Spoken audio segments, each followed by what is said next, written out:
இன்றைக்கி hello foodies தமிழில் ரொம்ப சிம்பிளாக ரொம்ப டேஸ்டியாக மட்டன் குழம்பு எப்படி செய்கிறதுன்னு பார்க்கலாம். வாங்க இப்போ வீடியோக்குள்ளே போகலாம். முதல்ல ஒரு குக்கரில் 4 டீஸ்பூன் அளவுக்கு எண்ணெய் சேர்த்துக்கோங்க. சின்ன சைஸ் அளவுக்கு பட்டை, 3லேருந்து 4 லவங்கம், 4 ஏலக்காய்,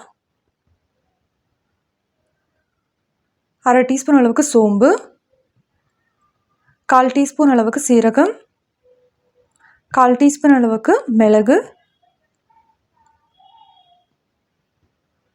3 மீடியம் சைஸ் வெங்காயத்தை இந்த மாதிரி நறுக்கி சேர்த்துக்கோங்க. இப்போது இதை நல்லா மீடியம் ஃப்ளேம்லேயே வதக்கி விடலாம்.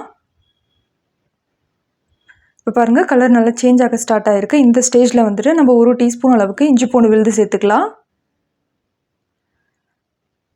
சேர்த்துட்டு 3 மீடியம் சைஸ் தக்காளியை இந்த மாதிரி பொடி பொடியாக நறுக்கி சேர்த்துக்கோங்க. இப்போது இதையும் கூட நல்லா மீடியம் ஃப்ளேம்லேயே வதக்கி விடலாம். பாருங்கள், தக்காளி எல்லாம் நல்லா சாஃப்டாக வெந்திருக்கு.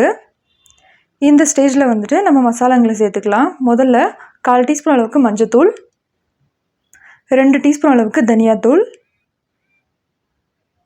1/2 டீஸ்பூன் அளவுக்கு காஞ்ச மிளகாத்தூள், காரத்துக்கு ஏற்ற மாதிரி சேர்த்துக்கோங்க.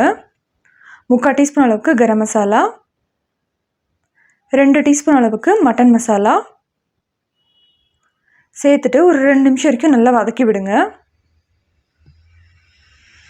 மசாலாலாம் நல்லா வதங்கினதுக்கப்புறமா இப்போ நம்ம க்ளீன் பண்ணி வச்சுருக்கிற மட்டனை சேர்த்துக்கலாம். மட்டனை சேர்த்ததுக்கப்புறமா ஒரு 2 நிமிஷம் வரைக்கும் நல்லா வதக்கி விடுங்க. பாருங்கள், மசாலாலாம் நல்லா கலந்து வந்திருக்கு. இந்த ஸ்டேஜில் வந்துட்டு நமக்கு தேவையான அளவு உப்பு சேர்த்துக்கலாம். அதோட 200 ml அளவுக்கு தண்ணி. இப்போ இது எல்லாத்தையும் ஒரு தடவை நல்லா கலந்து விடுங்க. இப்போது இதில் 1/2 டீஸ்பூன் அளவுக்கு கசூரி மேத்தி சேர்த்துக்கலாம். சேர்த்துட்டு இப்போ இதை நல்லா க்ளோஸ் பண்ணிவிட்டு 6 விசில் மீடியம் ஃப்ளேமில் விடுங்க. இப்போ பாருங்கள், விசில் வந்ததுக்கப்புறமா பாருங்கள், சூப்பராக ரெடி ஆகிடுச்சு.